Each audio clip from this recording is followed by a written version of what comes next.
what really is the message here? If you bend the knee to Donald Trump and you do his bidding and you want to do something that's criminal, you're going to get out scot free. Welcome back to Just the Facts with me, Jill Wine-Banks, and today a very special friend who is a freelance journalist, and Susan Berger. And if you are like us, and I know you are, you're tuning out of the news. It's overwhelming. You can't deal with it anymore.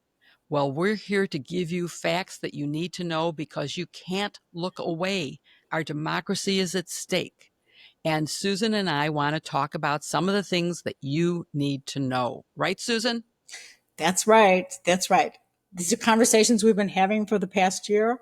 And so many people are overwhelmed and just tuning out, that we feel that it's just so important that, the midterms are going to be so crucial that if people, I fear for our children who might end up with banned books and altered history lessons and a flood of misinformation and even poor health, not being vaccinated. Um, Well, not let's talk about what's actually happening. Okay, first you have Donald Trump has issued over 200 executive orders. Well, maybe not over 200. It's at least 157, but that was a few days ago, and so at the rate he goes, it could be 200 by now. And they are doing terrible things to our democracy. So I want people to know some of the most important ones so that they can pick their favorite. Because, folks, I think what you need to do is to focus on one thing. Don't be overwhelmed by how many there are. Pick one that you really care about, whether it is the environment, whether it is reproductive rights, whether it is banned books. Pick something and just keep studying that one thing. Let's look at what he's done. He's pardoned all of the January 6th rioters. He has gotten out of the Paris Climate Agreement, endangering everybody here. He has signed executive orders to end asylum, DEI, birthright citizenship. That's in court right now. What are some of the ones that are really bothering you, Susan? Well, the way he's punished the law firms has been particularly outrageous. I Which, mean, as my listeners know, my law firm did not cave. right, Jenner and Block fought them. right. Um, you know, the freezing federal grants, Including for medical research, cancer research, one that is now personal to me. My doctor just emailed me today that the funding for the study I am part of that could help me is been cut. I All funding has been cut at Northwestern Hospital. yeah, I heard from a friend recently who's out west in Colorado that a young girl who she was like only in her late 30s, dealing with stage 3 breast cancer, was going for clinical trials. This is a couple months ago, went to have her treatment for the trial, got there. They said, "We're so sorry. We lost our funding. We're closed." This is happening to real people, folks. That's why you need to not turn away. By the way, we started out saying if you've stopped watching the news 24/7 or even an hour a day, we need you to know certain things. They did try to they called for MSNBC to lose their broadcast license. And even if you're not listening to them every day anymore, you don't want them losing their license. The firings that are going on at every level, he's firing people who have a set term in office, and the Supreme Court is letting him get away with it so far. He is firing just regular civil servants who have the protection of the civil service. He is firing all the inspectors general because, of course, he doesn't want them to investigate him. He fired his pardon attorney, which is really rich because now he's issued a slew of pardons that I know that she would not have allowed. And he has instead Eagle Ed Martin, who couldn't get confirmed as the U.S. Attorney for the District of Columbia. So his nomination was withdrawn. And by the way, he was replaced by Judge Janine Pirro. Oh my God, that's even worse.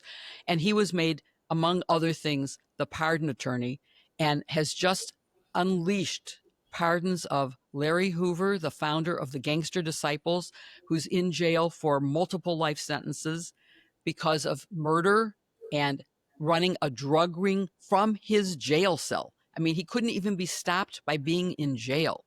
So all It's, the and what really is the message here? If you bend the knee to Donald Trump and you do his bidding and you want to do something that's criminal, you're going to get out scot free. You know, he's going to pardon you.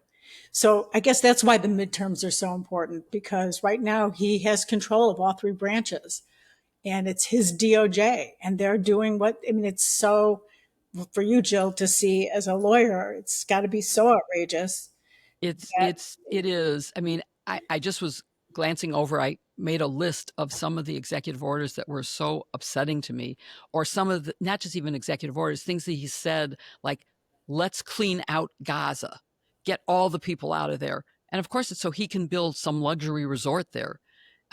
He has frozen federal grants to all kinds of non-government agencies who were providing life-saving food and medical support. He's, of course, threatened Denmark, Panama, Colombia. He wants to take over Greenland, Panama.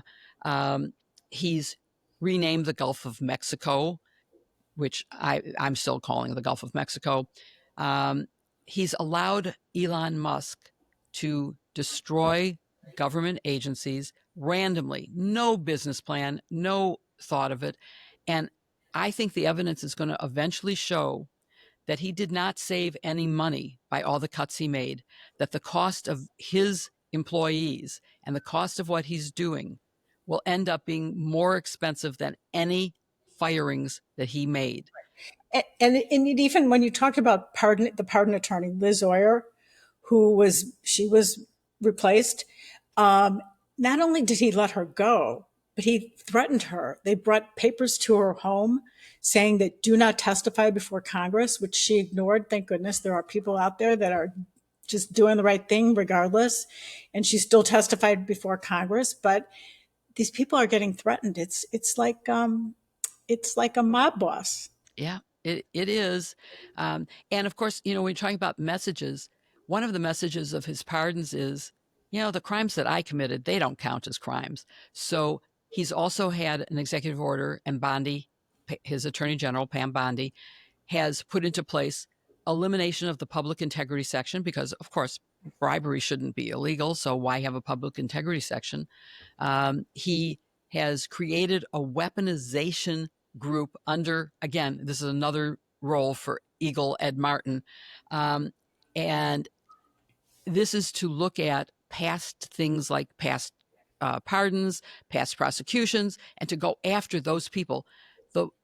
It's not an anti-weaponization. It is an out and out blatant public weaponization committee. It is exactly what he is saying we shouldn't have.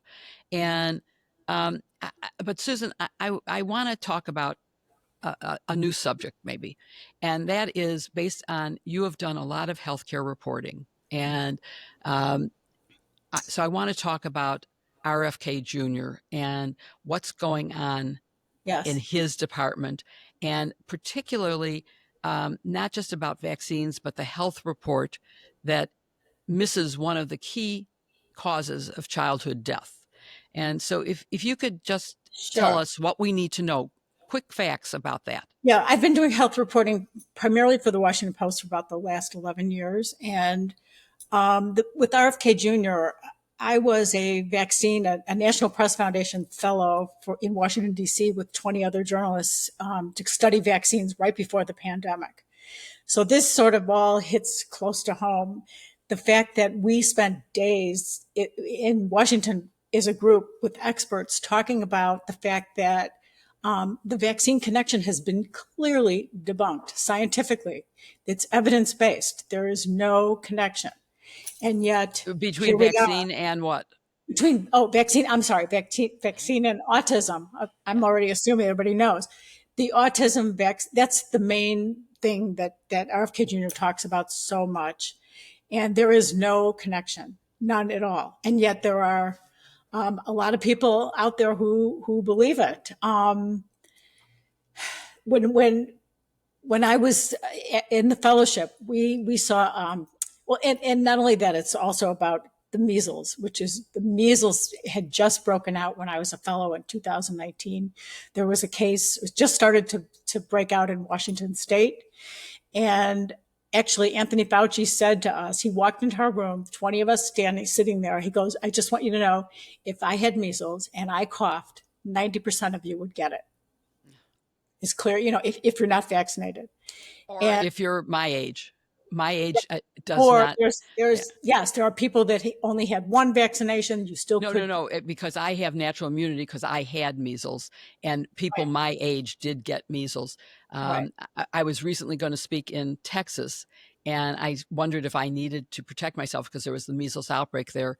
And my doctor said, no, you have natural immunity. So Yeah, if you're yeah. old enough, you don't need it. But if you don't, you should have it. Right. And, and Fauci said to us that measles killed and devastated families between 2 and 3 million people a year before the vaccine was developed.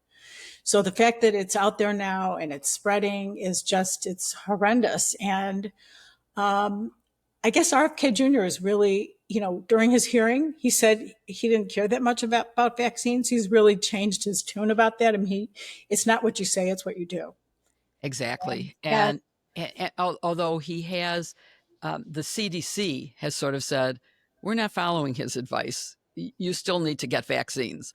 And they phrased it, I think you've described it to me as they were sort of cutting the baby in half, where they didn't want to piss him off, but they also wanted to make sure that people knew vaccines were still good. But that's right. let's move to the health report that Yeah. about childhood health and chronic illness. And it's missing, what is it missing? It's missing one really critical factor. Well, it's interesting because his health report is really concentrating primarily on, preservatives in food, and that's what's killing our kids and making them sick. And the one big thing that he missed in this bill is he never mentioned that the number one killer for young children is firearms. There's not a mention of that in the bill. And then on top of that, at the same time, after we saw that, um, we just heard about in the big, beautiful bill that they are trying to get rid of a $200 tax on silencers for people who are purchasing guns. So, I mean, It's let that so sink in. So you can't hear a gun right. talk. That's going to be okay. Let's talk about that.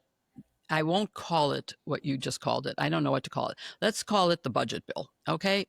But it is bigger than a budget bill because it does have a lot of secret stuff in it. It has, as you mentioned, this little thing about guns. Oh, yeah, you don't have to tax silencers.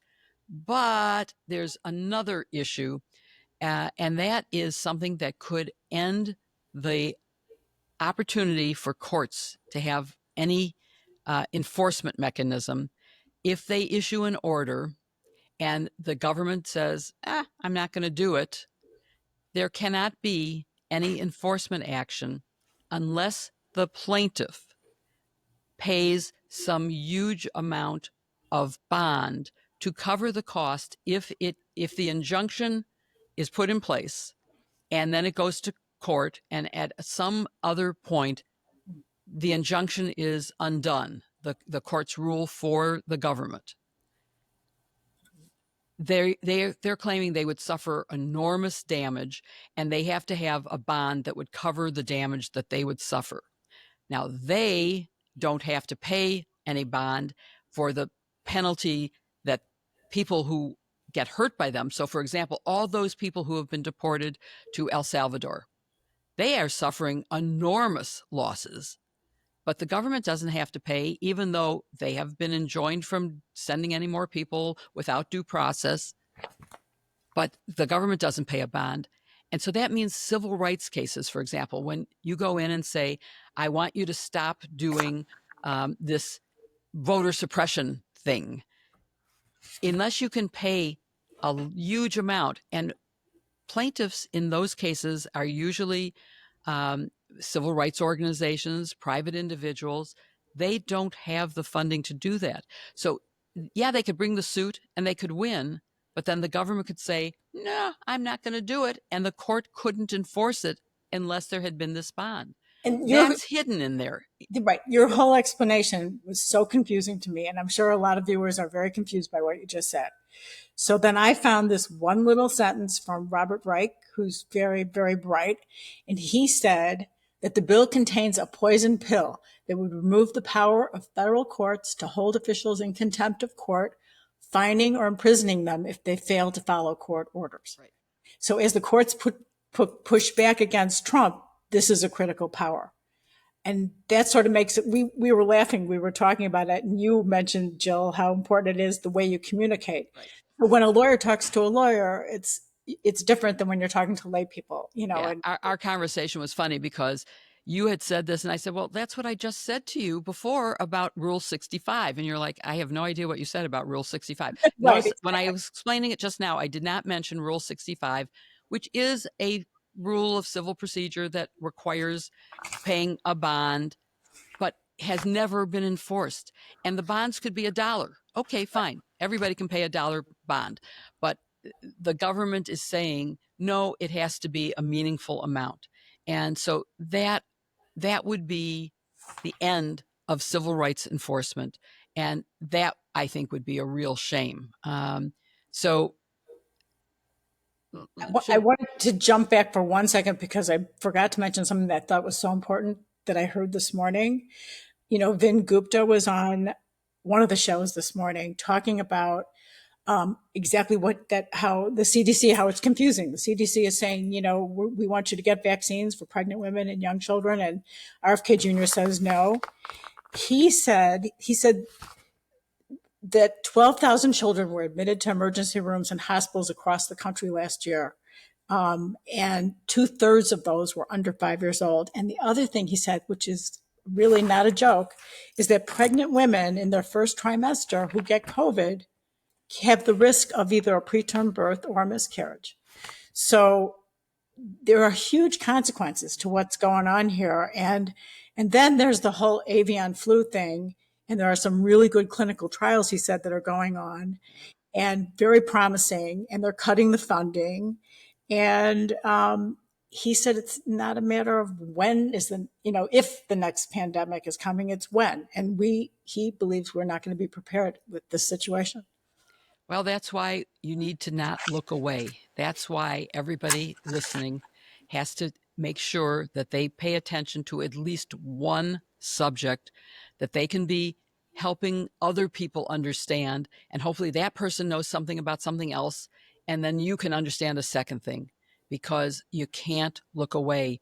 It's too dangerous for our democracy, and there's still time to save our democracy. So please pay attention to the facts.